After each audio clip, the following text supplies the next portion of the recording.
Faire une pause, oublier notre train-train quotidien, se détendre, mais oui bien sûr, on en a tous besoin, on en a tous envie.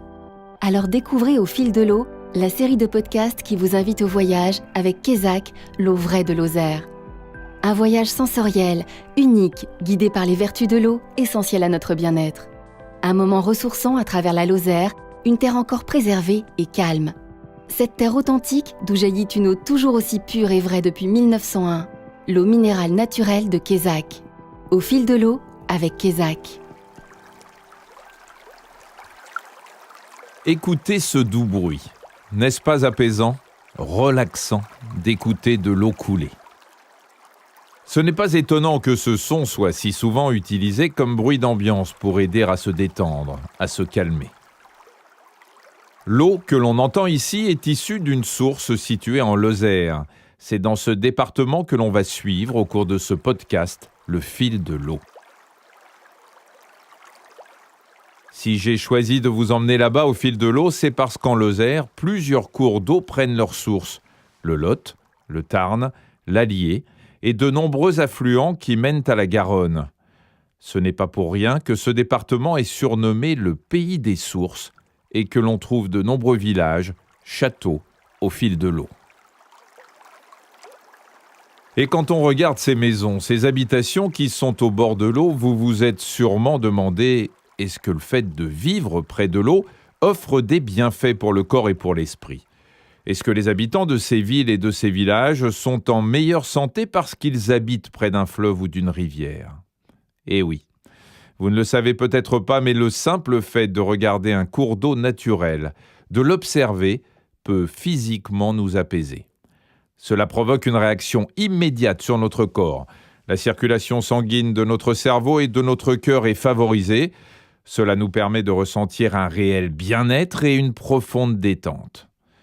Les personnes qui sont souvent près de l'eau, même si ce n'est que pour quelques heures, sont plus calmes et moins anxieuses que la moyenne. Et si vous changiez vos habitudes entre deux rendez-vous, pour ceux qui ont la chance de vivre au bord de l'eau, bien sûr. Cette sensation de calme s'explique aussi par les bienfaits que procure le son de l'eau qui coule. Des chercheurs suisses ont en effet mis en évidence l'influence positive du bruit du clapotis de l'eau ou de l'écoulement en continu de l'eau. Vous voyez, ce son-là. Ou celui-là. Ces sons permettent au cerveau humain de se remémorer qu'au cours de son évolution, il a appris à identifier l'environnement naturel comme source de vie. Donc vous voyez, quand vous entendez de l'eau, votre cerveau se dit que la nature lui manque, cette nature qui l'apaisait tant, et dont votre corps a gardé une empreinte précieuse qui date de la nuit des temps. Écouter l'eau, c'est donc effectuer un véritable retour aux sources en somme. Et quand on l'écoute dans un cadre naturel, près d'une cascade par exemple, il faut savoir que les molécules d'eau qui s'entrechoquent les unes avec les autres créent des particules que l'on appelle les ions négatifs. Une fois présents dans l'air, ils aident notre cerveau à s'oxygéner. Ils boostent aussi notre énergie et assainissent l'air que l'on respire. Mais vivre au bord de l'eau, c'est aussi avoir la chance de pouvoir pratiquer des activités sportives nautiques. On allie bien-être et effort physique. Le bien-être procuré par le sport est général. Il est à la fois physique et mental, avec la sécrétion d'endorphine, une molécule libérée par le cerveau qui est un anti-stress naturel. L'endorphine génère une véritable sensation de plaisir qui peut même parfois être euphorisante. La pratique de sports d'endurance en plein air participe en plus à l'augmentation de la capacité pulmonaire, ce qui aide notamment à lutter contre les problèmes d'asthme. Il faut savoir qu'un corps immergé dans l'eau ne pèse plus que 10% de son poids. Alors, sans vous en rendre compte, vous faites plus d'exercices et vos muscles sont plus sollicités, aussi bien les bras que les pectoraux, les abdos, mais aussi les cuisses et les fessiers. Les sports nautiques permettent d'améliorer notre circulation sanguine, de réduire le risque de maladies cardiaques, de contrôler notre poids et de mieux respirer. Mais si vous voulez rester dans une ambiance plus calme et reposante, certains sports, moins endurants, permettent aussi de profiter de l'eau et de la nature et de se relaxer. C'est par exemple le cas de la pêche. Quoi de mieux que la pêche pour échapper l'espace d'un instant à un quotidien souvent oppressant, pour se ressourcer et faire le vide. Et si on en profitait pour être au contact d'endroits naturels, souvent préservés de la main de l'homme? Alors que le phénomène slow life, cet art de vivre qui prône la déconnexion, la lenteur et le lâcher-prise, tend à se développer, quel meilleur ambassadeur que la pêche pour se recentrer? Stéphane Faudon est guide de pêche professionnel, spécialisé dans la pêche à la mouche. L'eau est un des éléments naturels qu'il côtoie le plus dans son métier. Le fait d'être au bord de l'eau, il y a un côté vraiment apaisant. C'est-à-dire que c'est une rivière, c'est un flux d'eau et du coup, je pense que ça vide la tête, ça vide l'esprit. Donc il y a ça, puis après il y a ce côté vraiment mystérieux, parce que c'est un milieu qu'on connaît peu, qui est très, très complexe. Et si je ne vois pas l'eau de longtemps, je suis obligé à un moment donné, même si la pêche n'est pas ouverte, de venir me poser au bord de l'eau, juste pour observer. Je pense que je me connecte en fait. C'est une sorte de connexion avec la rivière et c'est une observation qui me détend. Donc après, voilà, donc les gens viennent en stage de pêche, donc je les initie ou je les perfectionne sur la technique, et puis après je les fais balader vraiment sur l'ensemble du département, suivant les moments de la saison, suivant les niveaux d'eau, suivant les vents. Je m'adapte vraiment aux conditions du moment pour les amener vers des secteurs qui sont jolis, ou qui peuvent prendre du plaisir à prendre du poisson. Et on est vraiment dans une pêche responsable, respectueuse, donc, puisque tous les poissons sont remis à l'eau. Il y a vraiment un respect du poisson qui est prépondérant vraiment dans cette activité-là, quoi. Et c'est vrai que la pêche à la mouche demande une attention particulière, parce que déjà le geste de lancer est assez compliqué. Donc ça demande beaucoup de concentration sur le lancer. Ça demande beaucoup de concentration aussi sur l'approche, parce que la truite est très farouche, donc l'approche doit être vraiment très méticuleuse, très posée. Donc le pêcheur est obligé de rentrer un petit peu pas en transe, mais vraiment de se connecter complètement sur la rivière s'il veut réussir.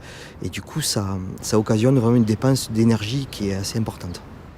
Vous ne le savez peut-être pas, mais la pêche a d'autres vertus. Elle peut aussi rendre amoureux. Mais si l'on se base sur les dires du site takemefishing.org, la pêche est un bon moyen de faire plaisir à sa compagne ou à son compagnon, voire d'en trouver un ou une, ni plus ni moins. Selon les résultats d'un sondage, 1/3 des couples préfèrent des rendez-vous galants non traditionnels dans le cadre d'activités telles que la pêche. Ils s'adonneraient ainsi régulièrement à la pêche ou à la navigation parce qu'ils trouvent cela romantique. La douceur de vivre au bord de l'eau se ressent également en contemplant le ciel et les étoiles. En Lozère, de par le faible nombre d'habitants du département, la pollution est peu présente, ce qui s'avère être une condition idéale pour regarder les étoiles, une fois la nuit tombée. Le parc national des Cévennes est l'une des 13 réserves de ciel étoilé au monde, comme l'explique Anne Le Gille, directrice du parc.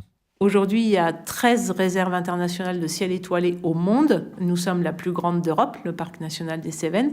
Donc, il implique que nous ayons une très bonne qualité de ciel. C'est le seul parc de moyenne montagne et c'est un des seuls parcs qui a une population qui habite à l'année.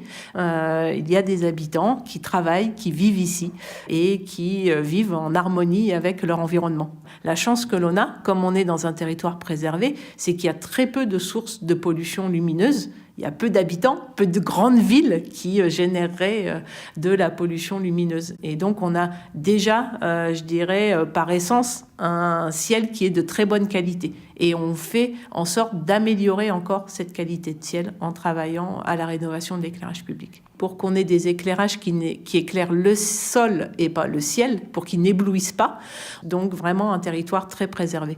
Le parc national des Cévennes est ce qu'on appelle une tête de bassin, c'est-à-dire qu'en fait, il y a un certain nombre de fleuves qui prennent leur source dans notre territoire. Donc, c'est très important que ces sources et ces débuts de rivières et de fleuves soient préservés. Et on peut profiter à la fois de paysages exceptionnels, de rivières préservées où on peut pêcher, où on peut se baigner. Et effectivement, en levant la tête, on est sous une voûte céleste qui est absolument extraordinaire. Vivre au bord de l'eau avec en plus un air peu pollué est idéal pour notre bien-être. La pollution atmosphérique constitue un problème environnemental important qui pèse directement sur notre qualité de vie. Elle est responsable d'allergies et de maladies respiratoires. Quand on sait que l'on respire en moyenne 15 000 litres d'air par jour, forcément, on est concerné, encore plus les personnes âgées et les enfants jusqu'à 12 ans, parce que leur organisme est moins bien protégé.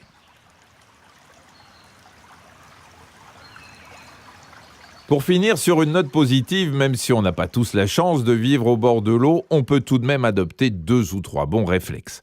Pensez à pratiquer des activités sportives dans l'eau, prendre le temps de se poser devant un paysage calme, écouter des bruits d'eau pour vous détendre. Vous en avez de la chance, cette eau dont je vous parle. Vous la retrouvez même en bonus avec ce podcast. Au fil de l'eau ne s'arrête pas là. Rendez-vous la semaine prochaine pour un nouvel épisode. Bien s'hydrater, c'est essentiel pour sa santé et sa peau. On vous expliquera tout. Ce podcast vous a plu ? Faites-le nous savoir en le partageant, en le likant et en le commentant sur vos réseaux sociaux. Cette pause dans votre journée, guidée par les vertus de l'eau essentielles à notre bien-être, vous a été proposée par Kézak. Kézak, c'est l'eau vraie de Lozère. Si la Lozère est si authentique, c'est parce qu'elle a su rester elle-même. En Lozère, rien n'a changé. Toujours pas de gratte-ciel, ni d'effervescence étouffante et polluante pour le corps et l'esprit. De cette terre authentique jaillit une eau toujours aussi pure et vraie. Une eau intouchable qui n'a rien perdu de sa nature pétillante et accessible. C'est l'eau minérale naturelle de Kézak.